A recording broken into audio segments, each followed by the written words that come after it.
ये कहानी है नाई के तीसरे भाई अंधे बबूक की। नाई ने कहा, सरकार, मेरा तीसरा भाई बबूक था जो बिल्कुल अंधा था और वह बड़ा अभागा था। वह भिक्षा से जीवन निर्वाह करता और उसका नियम था कि अकेला ही लाठी टेकता हुआ भीख मांगने जाता और किसी दानी का द्वार खटखटाकर चुप खड़ा रहता। वह अपने मुंह से कुछ न कहता और दानी जो कुछ भी देता उसे लेकर आगे बढ़ जाता। इसी प्रकार एक दिन उसने एक दरवाजा खटखटाया। गृह स्वामी ने, जो घर में अकेला रहता था, आवाज दी कि कौन है। मेरा भाई अपने नियम के अनुसार कुछ नहीं बोला, लेकिन दोबारा दरवाजा खटखटाने लगा। गृह स्वामी ने फिर पुकारा कि कौन है। यह बगैर बोले फिर द्वार खटखटाने लगा। अब घर के मालिक ने दरवाजा खोला और पूछा कि तू क्या चाहता है।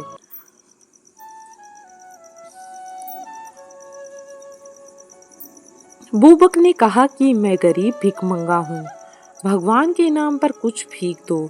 गृह स्वामी ने कहा कि क्या तू अंधा है? उसने कहा कि हाँ। फिर गृह स्वामी ने कहा, हाथ बढ़ा। यह समझा कि कुछ भीख मिलेगी। उसने हाथ फैलाया तो घर का स्वामी उसे खींचकर ऊपर ले गया। फिर उसने बुबक से पूछा कि तू भीख लेता है तो कुछ देता भी है। उसने कहा, मैं आशीर्वाद ही दे सकता हूँ, तुझे आशीर्वाद देता हूँ। उस आदमी ने कहा कि मैं भी तुझे आशीर्वाद देता हूँ कि तेरी आंखों की ज्योति लौट आए और तुझे सब कुछ दिखने लगे। बुबक ने उससे कहा, तू यह बात पहले ही कह देता, मुझे जीना चढ़कर क्यों लाया? उसने कहा, मैंने तुझे 2 बार आवाज दी, तू कुछ न बोला तो मुझे भी बेकार जीना उतरना चढ़ना पड़ा। बुबक बोला कि अच्छा, मुझे जीने से उतार तो दे। उसने कहा कि सामने ही तो जीना है, तू खुद उतर जा। मजबूर बेचारा बुबक टटोल टटोल कर जमीन से उतरने लगा, लेकिन एक जगह उसका पांव फिसल गया और वह लुढ़कता हुआ नीचे आ रहा था। उसके सिर और पीठ में बड़ी चोट आई, जिससे वह तिलमिला उठा। बेचारा बड़ी देर तक अपनी चोटों को सहलाता हुआ गृह स्वामी को गालियां देता रहा और उसकी भर्त्सना करता रहा। फिर वह लाठी टेकता हुआ आगे भीख मांगने के लिए बढ़ गया। धीरे धीरे वह भीख मांगने के लिए बढ़ता जा रहा था। कुछ देर में उसने अपने 2 साथी अंधे भिखारी मिले। उन्होंने पूछा कि तुम्हें आज भिक्षा में क्या मिला? बुबक ने सब वृतांत कहा कि किस तरह एक घर में एक निवासी उसे पकड़कर ऊपर ले गया और वहां जाकर उसके साथ कैसा व्यवहार किया, परिहास किया और उसे हाथ पकड़कर उतारा भी नहीं। उसने यह बताया कि जीना उतरते समय पांव फिसलने से उसे कैसा कष्ट हुआ। फिर मेरे भाई ने उनसे कहा कि आज मुझे कुछ नहीं मिला, लेकिन मेरे पास पहले के कुछ पैसे पड़े हैं। तुम जाकर उनसे भोजन की सामग्री खरीद लो और हम सभी भोजन कर लेंगे।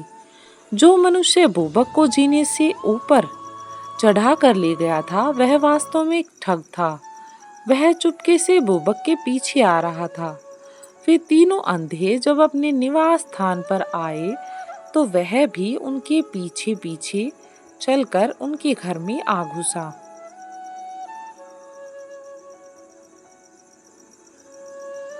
मेरे भाई ने अपनी जेब से कुछ पैसे निकालकर एक अन्य अंधे से कहा कि बाजार से कुछ खाने को ले आओ, लेकिन उससे पहले हम लोग अपना हिसाब किताब समाप्त कर लें। तुम लोग देखभाल कर दरवाजा अच्छी तरह से बंद कर लो कि कोई बाहर आदमी न देखे। ठग उनका व्यापार देखना चाहता था, इसलिए वह छुपने के लिए छत में बंधी हुई एक रस्सी पकड़कर ऊंचा लटका रहा। अंधों ने अपनी लाठियां सारे घर में टटोली और फिर दरवाजा बंद कर दिया। ठग ऊंचा लटका था, इसलिए लाठियों के टटोल से ठग बच गया। अब मेरे भाई ने कहा कि तुम लोगों ने मुझे ईमानदार समझकर अपने जो रुपए मेरे पास रखे थे वापस ले लो।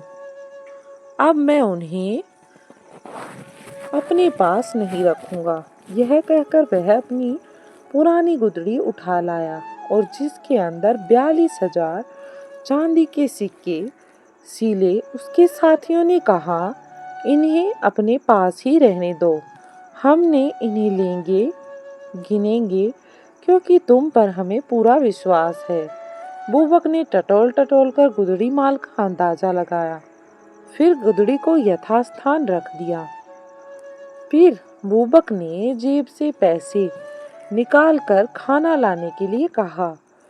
एक अंधा ने कहा, तुम पैसे रखो, बाजार से कुछ की जरूरत नहीं है। मुझे आज एक अमीर आदमी के घर से बहुत सा खाना मिला है। कुछ तो मैंने खा लिया और कुछ बचा हुआ है, वही खाना हम सब खा लेते हैं। यह कहकर उसने अपनी झोली बहुत सी रोटियां और पनीर तथा फल मेवे निकाले।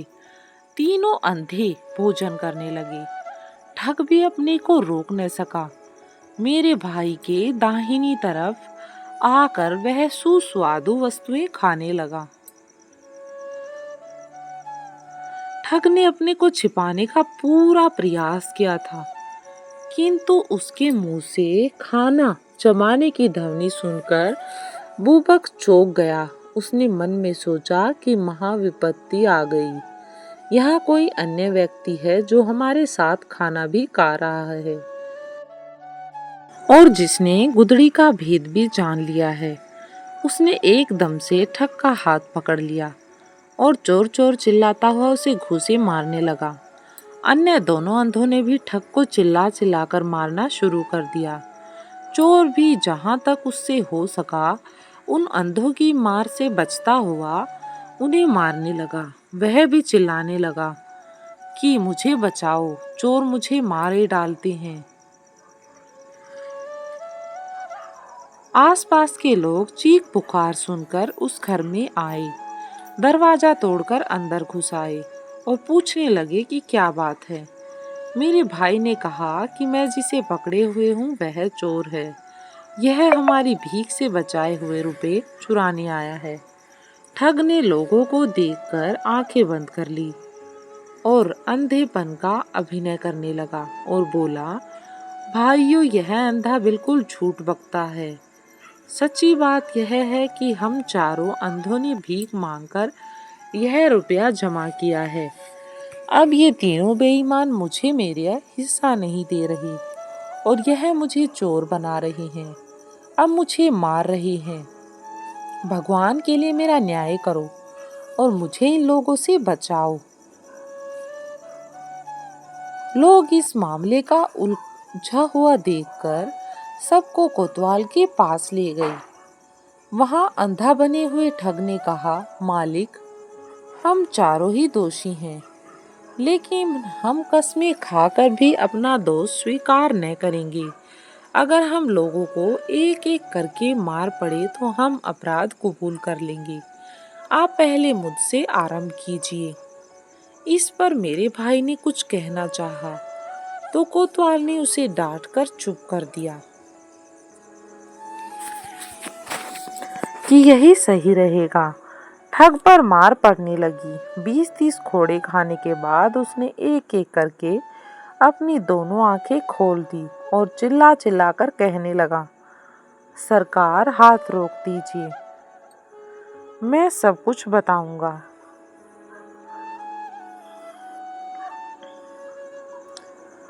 कोतवाल ने पिटाई बंद करवा दी तो ठग बोला, सरकार, असली बात यह है कि मैं और मेरे यह तीनों साथी अंधे नहीं हैं।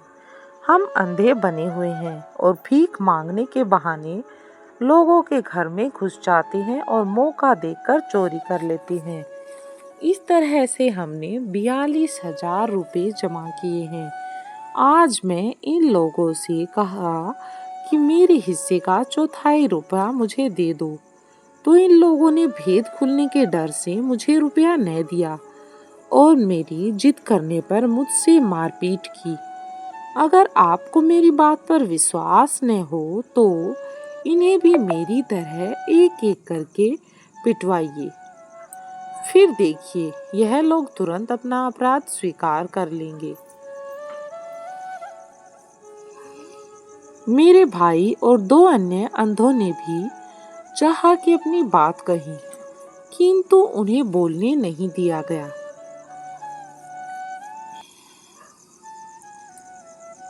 कोतवाल ने कहा कि तुम सब अपराधी हो। मेरे भाई ने बहुतेरा कहा कि यह ठग है और हम तीनों वास्तव में अंधे हैं। लेकिन कोतवाल ने उसका विश्वास न किया और तीनों पर मार पड़ने लगी। ठग ने इन चिल्लाते हुए लोगों से कहा, दोस्तों क्यों अपनी जान दे रहे हो? मेरी तरह तुम भी अपनी आंखें खोल दो और अपना अपराध स्वीकार कर लो। लेकिन वे बेचारे आंखों वाले होते तो आंखें खोलते, उसी तरह पिटते और चिल्लाते रहे। अब ठग ने कहा, सरकार यह लोग बड़े पक्के हैं।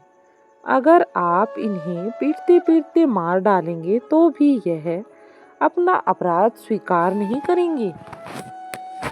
इन्होंने जितना अपराध किया है उन्हें उससे अधिक दंड मिल चुका है।